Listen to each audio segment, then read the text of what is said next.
Hi friends, welcome to my channel friends. Vaikunta ஏகாதசிக்கு வந்து பெருமாள் தரிசனம் காண சேலத்தில் உள்ள அழகிரிநாத சுவாமி திருக்கோயில் தான் நாங்கள் போயிருந்தோம். ஃபேமிலியோடு போயிருந்தோம். அக்கா எல்லோரும் ஊர்லேருந்து வந்திருந்தாங்க.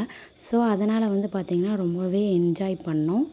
ஆஃப்டர் தட் என்னன்னு கேட்டிங்கன்னா ரொம்பவே ரஷ்ஷு, ரொம்ப கூட்டமாக இருந்துச்சு.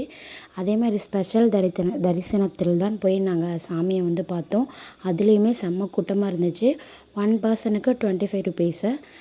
நாங்கள் ஒரு 4 பேர் போனோம். அதேமாரி வந்து பார்த்திங்கன்னா பேபிஸ் வச்சுக்கிட்டு போகிறது ரொம்பவே கஷ்டம். அதேமாதிரி கூட்டத்தை பார்த்தாவே பாப்பா வந்து செம்மையாக அழுதா.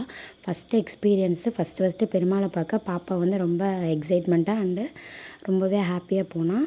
தம்பியும் வந்து இப்போ தான் ஃபஸ்ட் டைமு. நாங்கள் வந்து பெருமாள் தரிசனம் பார்த்துட்டு கண்ணாடி மாளிகை இருந்தது, அங்கே வந்து நாங்கள் போயிருந்தோம்.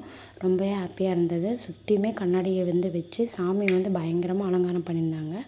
அப்புறம் பிரசாதம் முடிச்சுட்டு பிரசாதம் வந்து வாங்கிட்டு எல்லாருமே ஷேர் பண்ணி பிரசாதம்லாம் சாப்பிட்டோம். ஆஃப்டர் வந்து என்ன கேட்டிங்கன்னா பாப்பா வந்து ரஷ்ஷை பார்த்து பயந்துட்டு அழுதுகிட்டே இருந்தாள். நானும் தம்பியும் நல்லா பிரசாதம் சாப்பிட்டுட்டு சரி கிளம்பலாம் அப்படின்னு சொல்லிட்டு ஜாலியாக நாங்கள் கிளம்பிட்டோம்.